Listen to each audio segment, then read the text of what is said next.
Hola de nou. Benvinguts a tots i a totes a una nova entrada del canal.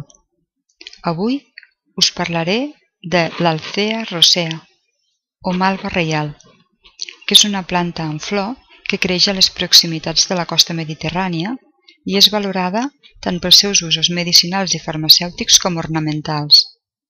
També se la coneix com a flor de Sant Jaume, malva d'hort, malva de jardí, malva reial, malva cascallada, malva roja, malva vera i molts altres. Els usos medicinals són els següents. S'utilitza per controlar les inflamacions, per parar l'enuresis involuntària durant la nit i com a rentador de la boca en cas de tenir les genives sensibles. També s'empren com a colorants en la preparació d'infusions i decoccions. Les seves accions farmacològiques són les següents. És un emol·lient dermatològic.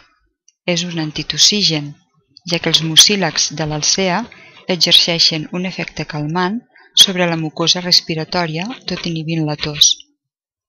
És diürètica. Elimina aigua i sodi a través de l'orina. És laxant. El seu efecte es manifesta al cap de 24 hores de la seva administració.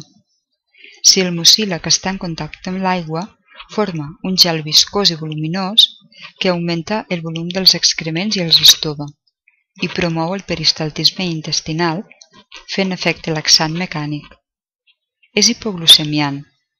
Els seus mucílags fan que disminueixi l'absorció oral dels glúcids. Té les mateixes propietats medicinals que el malví, del qual es pot considerar-ne un succedani. I fins aquí l'entrada d'avui. Gràcies per la difusió i us espero en properes entrades. A reveure!